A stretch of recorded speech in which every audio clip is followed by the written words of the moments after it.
தமிழ் சொந்தங்கள் அனைவருக்கும் வணக்கம்.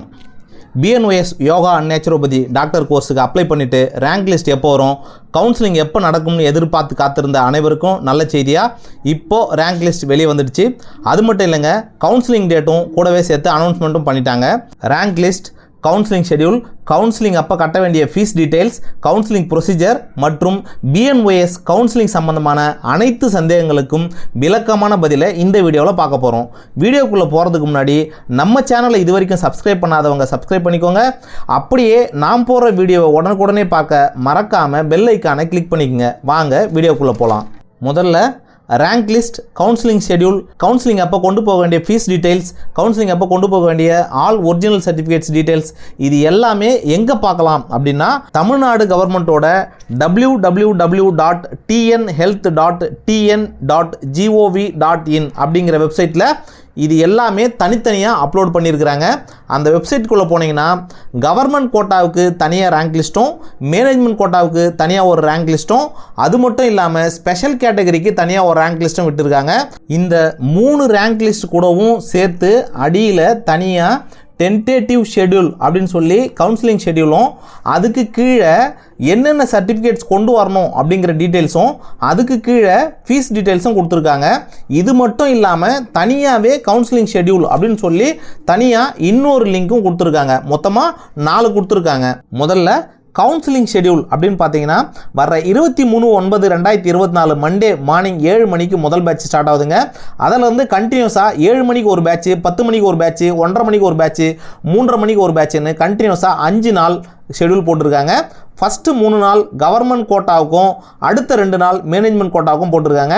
ஃபஸ்ட்டு டே ஃபஸ்ட்டு செஷன் 7 மணிக்கு ஸ்பெஷல் கேட்டகரிஸ் அப்படின்னு சொல்லப்படுற ex serviceman, sports quota, disability quota, இவங்க 3 பேருக்கையும் முதல்ல ஸ்பெஷல் கேட்டகரிக்கான கவுன்சிலிங் நடந்துடும். ஸ்பெஷல் கேட்டகரிக்கான கவுன்சிலிங் முடிஞ்ச உடனே இமிடியேட்டாக ஜென்ரல் கேட்டகரிக்கான கவுன்சிலிங் ஸ்டார்ட் ஆகிடுங்க. ஸ்பெஷல் கேட்டகரியில் கிடைக்காதவங்க ஜென்ரல் கேட்டகரியில் அட்டன் பண்ணலாம். உங்களுக்கான ஜென்ரல் கேட்டகரியில் எந்த ரேங்க்கில் வரீங்களோ அந்த ரேங்க்கில் அன்னைக்கு டேட்டில் அந்த டைமில் நீங்கள் வந்து கண்டிப்பாக கவுன்சிலிங் அட்டன் பண்ணலாம். எந்த பிரச்சனையுமே கிடையாது. மொத்தமாக ரேங்க் 1லேருந்து ரேங்க் 2243 பேர் வரைக்கும் மொத்தமாக ஜென்ரல் ரேங்க் லிஸ்ட்டில் நேம் கொடுத்துருக்காங்க. இதில் இருக்கிறவங்க ஸ்பெஷல் கேட்டகரி லிஸ்ட்லேயும் இருப்பாங்க. ஸ்பெஷல் கேட்டகரியில் செலக்ட் ஆகாதவங்க இதில் நீங்கள் வந்து கலந்து உங்களுக்கான காலேஜியோ கோர்ஸை நீங்கள் செலக்ட் பண்ணிக்கலாம். மேனேஜ்மெண்ட் கோட்டாவுக்கான கவுன்சிலிங் 26/9/2024 மார்னிங் 7 மணி பேட்ச்லேருந்து ஸ்டார்ட் ஆகுதுங்க. அடுத்த நாள் 27/9/2024 2வது பேட்சோட முடிஞ்சிருதுங்க. மொத்தமாக ரேங்க் 1லேருந்து ரேங்க் 1173 வரைக்கும் ஷெடியூல் போட்டிருக்காங்க. இந்த ஷெடியூலை நான் PDF லிங்காக உங்களுக்கு இது கூடவே என்க்ளோஸ் பண்ணியிருக்கேன். அதில் பார்த்து தெரிஞ்சுக்குங்க. கவுன்சிலிங் அன்னைக்கு கவுன்சிலிங் போகும்போது என்னென்ன ஒரிஜினல் சர்டிஃபிகேட் கொண்டு போகணும் அப்படிங்கிற டீட்டெயில்ஸும் அது கீழே போட்டிருக்காங்க. அதாவது 10th mark sheet, +2 mark sheet, community certificate, TC. இந்த TC ஒரிஜினல் இல்லாதவங்க, அதாவது வேறு ஏதாவது காலேஜில் ஜாயின் பண்ணி படிச்சுட்டு இருக்கிறவங்க, அந்த காலேஜோட போனஃபைட் சர்டிஃபிகேட் கண்டிப்பாக கொண்டுட்டு போகணும். அது ஒருவேளை போனஃபைட் சர்டிஃபிகேட் கிடைக்கல அப்படின்னா அந்த காலேஜில் நீங்கள் கட்டின ஒரிஜினல் ஃபீஸ் ரெசிப்ட்ஸ் எல்லாமே கொண்டு போகணும். அது கூடவே சேர்த்து அந்த காலேஜோட ஐடென்டி கார்டை கொண்டு போகணும். அதுக்கு அடுத்தது நேட்டிவிட்டி சர்டிஃபிகேட் யாராருக்கெல்லாம் தேவைப்படுதோ அவங்களாம் நேட்டிவிட்டி சர்டிஃபிகேட் கொண்டு போகணும் அப்படின்னு சொல்லியிருக்காங்க. வேலிட் இன்கம் சர்டிஃபிகேட், அதாவது 31/12/2024 வரைக்கும் வேலிடிட்டி இருக்கிற மாதிரி உங்களோட இன்கம் சர்டிஃபிகேட் இருக்கணும் அப்படின்னு அதை மென்ஷன் பண்ணியிருக்காங்க. ஸ்பெஷல் கேட்டகரி, அதாவது X serviceman, sports, disability, union territory, இந்த கோட்டாவுக்குலாம் போகிறவங்க அந்தந்த சர்டிஃபிகேட் என்னென்ன அதுக்கான வேலிடிட்டி சர்டிஃபிகேட் இருக்கோ அது எல்லாத்தையும் நீங்கள் ஒரிஜினல் மறக்காமல் கொண்டுட்டு போயிடணும். ரிலீஜியஸ் லிங்குவிஸ்டிக் மைனாரிட்டி அப்படின்னு சொல்லப்படுற இந்த கிளைமுக்கு நீங்கள் யாராவது கிளைம் பண்ணுறீங்க அப்படின்னா அதுவுமே நீங்கள் கொண்டு போகணும் அப்படின்னு சொல்லியிருக்கிறாங்க. Eligibility certificate other state board, அதாவது Tamil Nadu state board, CBSE, ICSE அப்படின்னு சொல்லப்படுற இந்த 3 போர்டு தவிர மீதி வேறு ஏதாவது போர்டில் படிச்சிருந்தீங்கன்னா எலிஜிபிலிட்டி சர்டிஃபிகேட் அப்படின்னு சொல்லி எம்ஜிஆர் யூனிவர்சிட்டியில் வாங்கியிருக்கணும் அப்படின்னு சொல்லி ஒன்று போட்டிருந்தாங்க. அதையும் நீங்கள் கண்டிப்பாக கொண்டுட்டு போகணும். மைக்ரேஷன் சர்டிஃபிகேட், அதாவது வேறு எங்கேயாவது வந்து இங்கே செட்டில் ஆனவங்க அந்த மைக்ரேஷன் சர்டிஃபிகேட் அதை கண்டிப்பாக கொண்டு போகணும். இது எல்லாமே அதில் போட்டிருக்காங்க. அது மட்டும் இல்லாமல் ஃபிசிக்கலாக ப்ரெசன்ட் ஆகணும் அப்படின்னு சொல்லியிருக்கிறாங்க. இடம் அறிஞர் அண்ணா ஹாஸ்பிட்டலில் இருக்கிற செலெக்ஷன் கமிட்டி அரும்பாக்கத்தில் இருக்குது, அதுவும் போட்டிருக்காங்க. டைம் அந்த ஷெடியூலை பார்த்து வந்துடுங்கன்னு சொல்லியிருக்காங்க. ஃபீஸும் ஷெடியூலில் கொடுத்துருக்காங்க. அந்த ஃபீஸை பார்த்து நீங்கள் கேஷாவோ டிடியாவோ எடுத்துகிட்டு போகலாம் அப்படின்னு சொல்லியிருக்காங்க. அடுத்ததாக ஃபீஸ் டீட்டெயில்ஸ், இது நம்ம ஏற்கனவே நிறைய வீடியோவில் பார்த்துட்டோம். ஸ்பெஷல் கேட்டகரிக்கு ப்ராசஸிங் ஃபீஸாக நீங்கள் கவுன்சிலிங் அன்னைக்கு 500 ரூபாய் கட்டுற மாதிரி இருக்கும். அது மட்டும் இல்லாமல் நீங்கள் கோர்ஸை செலக்ட் பண்ணும்போது 5000 rupees அட்வான்ஸ் டியூஷன் ஃபீஸாக கட்டுற மாதிரி இருக்கும். கவர்மெண்ட் கோட்டாவுக்கும் கவர்மெண்ட் சரண்டர் சீட்ஸுக்கும் ப்ராசஸிங் ஃபீஸாக 500 ரூபாய் கட்டுற மாதிரி இருக்கும். கவர்மெண்ட் கோட்டாக்கு advance tuition fees 5000, government surrender சீட்ஸுக்கு அதாவது பிரைவேட் காலேஜில் கவர்மெண்ட் கோட்டாவுக்கு 10,000 rupees அட்வான்ஸ் டியூஷன் ஃபீஸும் கட்டுற மாதிரி இருக்கும். மேனேஜ்மெண்ட் கோட்டாவுக்கு ப்ராசஸிங் ஃபீஸாக 1000 rupees, அட்வான்ஸ் டியூஷன் ஃபீஸாக 25,000 rupees கட்டுற மாதிரி இருக்கும்.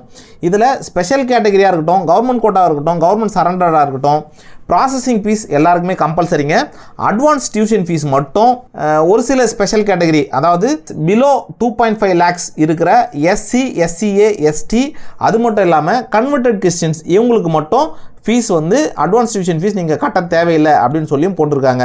இதுவும் கூட சேர்த்து உங்களோட கை செலவுக்கு என்னென்ன காசு தேவையோ, எவ்வளோ தேவையோ அவ்வளோ எடுத்துகிட்டு போயிடுங்க.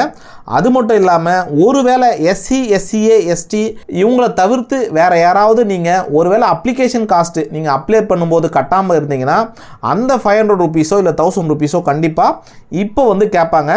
அதுவும் சேர்த்து எக்ஸ்ட்ராவாக கொண்டு போயிடுங்க. அடுத்ததாக ரேங்க் லிஸ்ட். ரேங்க் லிஸ்ட்டை பார்த்தீங்கன்னா முதல்ல ரேங்க் அப்படின்னு சொல்லி வரிசையாக 1 2 3 போட்டிருக்கோம். இது உங்களோட ரேங்க்கு சீரியல் நம்பர் ரெண்டுமே சேம் தாங்க.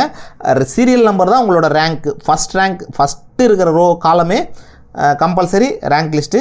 அடுத்ததாக ஏஆர் நம்பர் அப்படிங்கிறது அப்ளிகேஷன் ரெஜிஸ்டர் நம்பர், அதாவது உங்களோட அப்ளிகேஷன் ரெஜிஸ்டரில் எந்த நம்பரில் ரெஜிஸ்டர் பண்ணியிருக்காங்க அப்படின்றது அந்த நம்பரு. மூணாவதாக நேம் லிஸ்ட், உங்களோட நேம் இருக்கும். அதுக்கடுத்தது மேலா ஃபீமேலா அப்படின்ற செக்ஸ் பற்றி உங்களுக்கு போட்டிருப்பாங்க. அதுக்கடுத்தது கம்யூனிட்டி டீட்டெயில்ஸ் கொடுத்துருப்பாங்க. அதுக்கடுத்தது உங்களோட மார்க்ஸ். இந்த மார்க்ஸு கம்யூனிட்டி ஆனா பெண்ணா, உங்களோட AR number, rank number, name, இது எல்லாத்தையுமே ஒரு முறை வெரிஃபை பண்ணி நீங்கள் தான் அப்படின்னு கன்ஃபார்ம் பண்ணிவிட்டு அந்த ரேங்க்கில் உங்கள் எத்தனாவது ரேங்க்கில் நீங்கள் இருக்கிறீங்க அப்படின்னு பார்த்து அந்த கவுன்சிலிங் ஷெடியூலில் உங்கள் ரேங்க்கு என்னைக்கு எந்த டேட்டில் வருதுன்னு பார்த்து அந்த டேட்டில் இருக்கிற அந்த டைமுக்கு அரை மணி நேரம் முன்னாடியே நீங்கள் கண்டிப்பாக அங்கே செலெக்ஷன் கமிட்டிக்கு போய் ரீச் ஆகிற மாதிரி பார்த்துங்க. அடுத்ததாக கவுன்சிலிங் ப்ரொசீஜர். இந்த கவுன்சிலிங் ப்ரொசீஜர் பற்றி ஏற்கனவே நான் வீடியோவில் தெளிவாக போட்டிருக்கேன். அந்த வீடியோவை இந்த டிஸ்கிரிப்ஷனில் என்க்ளோஸ் பண்ணியிருக்கேன். அந்த வீடியோவை பார்த்து நீங்கள் கிளியராக அதை பற்றி கவுன்சிலிங் ப்ரொசீஜர் பற்றி தெரிஞ்சுக்கங்க. இப்போ கவுன்சிலிங் போகும்போது நிறைய சந்தேகங்கள் கேட்டிருக்காங்க. இதுக்கு முன்னாடி எல்லா சந்தேகங்களையும் சேர்த்து ஒரு வீடியோ போடணும்னு நினச்சேன், அது முடியல. ஃபஸ்ட் ரவுண்ட் கவுன்சிலிங் வரும்போது கவர்மெண்ட் காலேஜ் முடிஞ்சிடுச்சு அப்படின்னா அப்படியே திரும்பி போயிட்டீங்கன்னா உங்களுக்கு செகண்ட் ரவுண்டில் ஆப்ஷனே இருக்காதுங்க நீங்கள் அட்டன் பண்ணுறதுக்கு. அப்போ என்ன பண்ணணும் அப்படின்னா 500 ரூபாய் ப்ராசஸிங் ஃபீஸ் அப்படின்னு சொல்லி அதை நீங்கள் கட்டி வெயிட்டிங் லிஸ்ட் அப்படின்னு சொல்லி ஒரு ஆப்ஷன் ஃபார்ம் கொடுப்பாங்க. அந்த ஆப்ஷன் ஃபார்மில் நீங்கள் வெயிட்டிங் லிஸ்ட்டுன்னு ஃபில்அப் பண்ணி கொடுத்துட்டு போனால் மட்டும்தான் செகண்ட் ரவுண்ட், அதாவது ஃபஸ்ட் ரவுண்டில் எடுத்தவங்க யாராவது ஜாயின் பண்ணாமல் விட்டுட்டாலோ இல்லை வேக்கன்சி ஏற்பட்டாலோ 2வது ரவுண்டுக்கு வெயிட்டிங் லிஸ்ட்டில் இருக்கிறவங்கள கூப்பிடுவாங்க. அது அந்தந்த கம்யூனிட்டியில் ஏற்படுற வேக்கன்சியை மட்டும்தான் கூப்பிட்டு கொடுப்பாங்க. நீங்கள் வெயிட்டிங் லிஸ்ட்டுன்னு கொடுக்காம போயிட்டாலோ இல்லை சீட் எடுத்துகிட்டு வேறு ஏதாவது காலேஜில் நீங்கள் ஜாயின் பண்ணாமல் போயிட்டாலோ அப்போ இந்த 2வது ரவுண்டு கவுன்சிலிங்கில் நீங்கள் அட்டன் பண்ணுறதுக்கான வாய்ப்பே இருக்காதுங்க.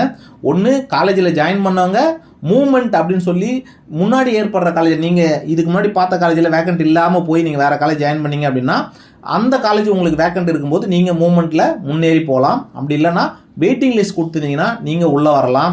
பட் இது ரெண்டுமே பண்ணாதவங்க எந்த எலிஜிபிலிட்டியுமே வரமாட்டாங்க. ஸ்பெஷல் கேட்டகரியில் சீட் எடுத்தவங்க ஜென்ரல் கவுன்சிலிங்கில் அட்டன் பண்ணலாமான்னா அட்டன் பண்ணவே முடியாது. மூமெண்ட்டு ஒரு காலேஜ்லேருந்து இன்னொரு காலேஜ் நம்ம மூவ்மெண்ட் பண்ணிக்கலாமான்னா அதுவும் பண்ண முடியாது. வெயிட்டிங் லிஸ்ட் யாராவது கொடுத்துட்டு போயிருந்தீங்கன்னா ஒருவேளை ஸ்பெஷல் கேட்டகரி சீட் எடுத்தவங்க சேராமல் போயிட்டாங்கன்னா வெயிட்டிங் லிஸ்ட்டில் இருக்கிறவங்கள அந்த சீட்டு கூப்பிட்டு ஃபில்அப் பண்ணுவாங்க. ஒருவேளை ஒரு சிலர் இந்த கவர்மெண்ட் காலேஜில் சீட் இருக்கும்போதே ப்ரைவேட் காலேஜில் சீட் எடுக்கிறீங்க அப்படின்னா எடுக்கலாம், தப்பில்லை. ஆனால் நான் திரும்பவும் கவர்மெண்ட் காலேஜ் நான் வரும்போது எனக்கு ரேங்க் லிஸ்ட் பிரகாரம் எனக்கு கவர்மெண்ட் காலேஜ் கிடச்சிச்சு, எனக்கு இப்போ திரும்பவும் கவர்மெண்ட் காலேஜ் கொடுங்க அப்படின்னு பின்னாடி வந்து நீங்கள் கேட்க முடியாது. அதுக்கு அந்த ஆப்ஷன் ஃபார்மில் உங்கள்கிட்ட எழுதி சைன் வாங்கிடுவாங்க. அது மட்டும் இல்லைங்க, மியூச்சுவல் ட்ரான்ஸ்ஃபர் அப்படின்னா ஒருத்தர் உங்களோட ஃப்ரெண்டு ஒரு காலேஜ் எடுத்துகிட்டு இருப்பார், நீங்கள் ஒரு காலேஜ் எடுத்துகிட்டு இருப்பீங்க, 2 பேரும் மாற்றிக்கலாமா அப்படின்னா நாங்கள் 2 பேரும் சம்மந்தப்பட்டு வரோம், நாங்கள் மாற்றிக்கிறோம் அப்படின்னு நீங்கள் வந்து கேட்டிங்கன்னா அப்படிலாம் மாற்றி கொடுக்கவே மாட்டாங்க. முதல்ல நீங்கள் எந்த காலேஜ் செலக்ட் பண்ணுறீங்களோ அதே காலேஜ் தான் இருக்கணும், அவங்களும் அதே காலேஜ் தான் இருக்கணும். அடுத்தது ஆப்டிங் அவுட் அப்படின்னு ஒன்று சொல்லுவாங்க. அதாவது எனக்கு எதுவுமே தேவையில்லை அப்படின்னு நீங்கள் டிசைட் பண்ணிட்டீங்கன்னா ஆப்டிங் அவுட்னு சொல்லி எழுதி கொடுத்துட்டு போயிடணும். ஒருவேளை நீங்கள் அப்படி ஆப்டிங் அவுட் எழுதி கொடுத்துட்டு போயிட்டு திரும்பவும் செகண்ட் ரவுண்ட் வரும்போது உங்களுக்கான வாய்ப்பு இருந்துச்சு, உங்களோட ரேங்க் கவர்மெண்ட் காலேஜே கிடைக்குது அப்படின்னா நீங்கள் ஆப்டிங் அவுட் கொடுத்துருந்தீங்கன்னா நீங்கள் திரும்பவும் வந்து ஜாயின் பண்ணவே முடியாது. வெயிட்டிங் லிஸ்ட்டுன்னு கொடுத்துட்டு போயிருந்தா மட்டும்தான் நீங்கள் அந்த சீட்டுக்கான நீங்கள் உரிமை கோர முடியும். ஸோ இதெல்லாம் நீங்கள் கவுன்சிலிங் அட்டன் பண்ணும்போது தயவு செஞ்சு பார்த்துங்க. கவுன்சிலிங் வர முடியாமல் ஒரு சிலர் இருப்பாங்க. அவங்க என்ன பண்ணலாம் அப்படின்னா, பேரண்ட்ஸ் வர முடியலன்னா பரவாயில்ல, நீங்கள் மட்டும் போகலாம், கூட யாராவது தெரிஞ்சவங்களை கூப்பிட்டு போங்க. ஸ்டூடெண்ட்டே வர முடியாத பட்சத்தில் ஸ்டூடெண்ட்டுக்கு ஏதோ உடம்பு சரியில்லை, இல்லை ஏதோ ஒரு முக்கியமான பிரச்சனை அப்படின்னா நீங்கள் அந்த ஸ்டூடெண்ட்டோட சிக்னேச்சரோடு சேர்த்து அவர்கிட்ட அந்த லெட்டர் வாங்கி அவங்க பேரண்ட்ஸ் மட்டும்தான் கண்டிப்பாக, ஸ்டூடெண்ட் வர முடியாத பட்சத்தில் அவங்களோட பேரண்ட்ஸில் யாராவது ஒருத்தர் மட்டும் கண்டிப்பாக போகலாம். போயிட்டு நான் எடுக்கிற சீட்டு என்னோட சன் வந்து மாற்ற சொல்ல மாட்டார் அப்படின்னு சொல்லி ஒரு லெட்டர் மாதிரி எழுதி எடுத்துன்னு நீங்கள் அங்கே போகணும். அப்படி போனால் உங்களுக்கு அந்த சீட்டு கொடுப்பாங்க. ஒருவேளை அன்னைக்கு 2 பேருமே போக முடியல அப்படின்னா அந்த கவுன்சிலிங் முடியறதுக்குள்ளே நீங்கள் போயிட்டு ரெக்வஸ்ட் பண்ணிங்கன்னா, அதாவது செக்ரட்டரி கிட்ட ரெக்வஸ்ட் பண்ணிங்கன்னா உங்களுக்கு அப்போ இருக்கிற வேக்கண்ட்டில் எந்த காலேஜில் இருக்கோ அந்த காலேஜ் சீட்டு கொடுக்கறதுக்கான வாய்ப்புகள் இருக்குது. சரிங்க, நேம் லிஸ்ட், ரேங்க் லிஸ்ட் விட்டாச்சு.